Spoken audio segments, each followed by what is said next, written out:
की व्यवस्था हो गई है, मैं तेरे घर पर ना 5 किलो मिठाई भेजती।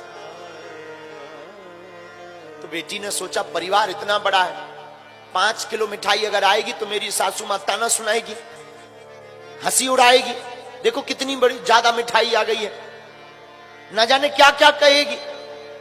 तो उसने मां को फोन दोबारा लगा के कहा, मां एक काम करना, मत भेजना। क्यों मां, इतना बड़ा घर, इतने अमीर लोग, 5 किलो मिठाई आएगी तो ये हंसेंगे, ताना सुनाएंगे, वो सासू मां ना जाने क्या क्या कहेगी, मुझे बहुत विचित्र लग रही है मेरी सासू मां, मत भेजना, मैं सब संभाल लूंगा, मैं कह दूंगी पिताजी बीमार हो गए। मां ने कहा नहीं बेटी, सगुन है, सगुन तो भेजना ही चाहिए ना, सगुन नहीं तो टूट जाएगा बेटा, नियम है। अब जो कहना होगा सो सुन लेना बेटा, सुन करके रहना चाहिए, तेरी मां भी तो है ना वो, तो सुन करके रहना। नहीं मां, मैं नहीं, मैं बेइज्जती मत करवाना, मत भेजना। लेकिन मां ने 5 किलो मिठाई भेज दी। दूसरा दिन हुआ, सासू मां ने पूरे रिश्तेदारों को बुलाया, हमारे बहू के घर से मिठाई आई है, मिठाई आई है, आओ आओ। पड़ोसियों को बुलाया, परिवार को बुलाया, 100-150 लोगों को बुला दिया। अब तो बहू ऊपर बैठी बैठी माथा पटके कि हे भगवान, मिठाई आई नहीं, आई भी होगी तो 5 किलो आई होगी। पहले के जमाने में नाई मिठाई लेकर के नाऊ आता था, 5 किलो आई होगी।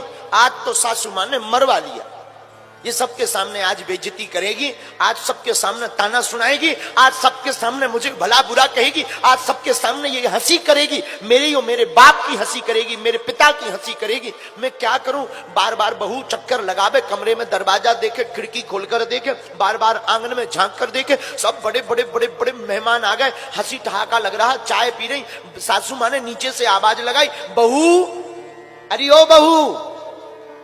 अब तो बहू का शरीर एकदम श्वास तेज चलने लगी। हे भगवान, अब क्या होगा?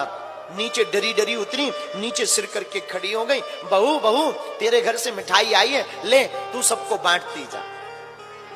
और सासू मां ने आवाज लगाई, लाओ मिठाई। क्या देखती है? बड़े बड़े डिब्बों में भर करके, थालियों में भर करके 150 डिब्बों में 150 किलो मिठाई आई है।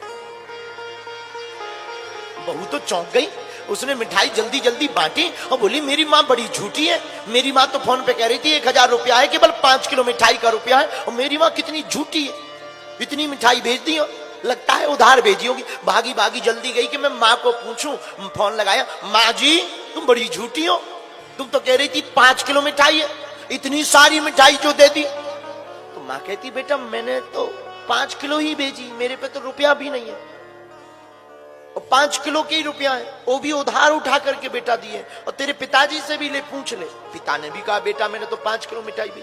नाऊ काका भी पूछा, उसने भी कहा 5 किलो ही मिठाई दी। अब बहू चौंक गई कि ये मिठाई आई कहां से? घर से जब 5 किलो आई। शाम हो गई, बहू ने सासू मां को प्रणाम किया, माँ जी क्षमा करना, हमें हमारे घर से तो 5 किलो ही मिठाई आई थी, फिर इतनी मिठाई कहां से आई? तो बहू की बात सुनकर के सासू मां ने हाथ पकड़ के ऊपर उठाया, बोले बिटिया तेरी एक वो माँ है, उसने 5 किलो दी, एक मैं भी तो तेरी माँ हूं, तेरी इस माँ ने 95 किलो अगर मिला दी तो इसमें बुराई क्या है बिटिया? भभकती हुई दोनों गले से लग गई। अब बताओ क्या इस घर में कभी लड़ाई होगी? बताओ क्या इस घर में कभी कलेश होगा? बताओ क्या इस घर में कभी महाभारत होगी? बोलो, क्या इस घर में कभी 2 चूल्हे जलेंगे? क्या बताओ इस घर में कभी द्वंद्व होगा? बताओ क्या इस घर में कभी संपत्ति के नाम पर कलेश होगा? कभी नहीं होगा। हमारी बहू चाहती है कि जो सासू मां मिले वो मां बनकर के रहे, पर खुद बेटी बनकर नहीं रहना चाहती। पर जो सासू मां है वो चाहती जो बहू मिले वो बेटी जैसी होवे, पर खुद मां बनकर के नहीं रहना चाहती। अगर ये दोनों सुधर जाए ना तो आज हर घर की महाभारत बंद हो जाए, आज हर घर का कलेश बंद हो जाए, आज हर घर के चूल्हे अलग अलग बंद हो जाए, आज से ही पूरा परिवार संयुक्त और पुराना परिवार बन जाए। इसलिए हमारी प्रार्थना है सागर के लोगों, इस कथा की रतिया की बिटिया की कथा को सुनकर के हम आपको कहना चाहते हैं, ध्यान देना, भगवान सब संबंध निभाते हैं, लेकिन तुम भी अपने परिवार को एक बनाए रखने के लिए आपस में बैर मत भरो, आपस में शाम के समय क्षमा मांग करके एक दूसरे को क्षमा करके परिवार में रहना सीख जाओ। अगर तुम क्षमा मांगने लगो, बहू अगर सासू मां से, माँ जी मुझे क्षमा करो, मुझसे भूल हो गई, दूसरे दिन जो भी होगा ना, प्रातः काल नई सुबह होगी, नई ऊर्जा होगी। लेकिन यहां तो बड़ा उल्टा जमाना है, वो भी रसगुल्ला जैसा मुंह फुला, मैं बात ही नहीं करूंगी, मैं भी बात नहीं करूंगी। अरे इनकी तो छोड़ो, पति पत्नी में ही ऐसे मुंह फुलाए रहती है, एक ही कमरे में रहती है, एक एक साल बात नहीं होती, जैसे एक इंग्लैंड में रह रहा हो, दूसरा भारत में। इतनी दूरी, घर में भी इतनी दूरी।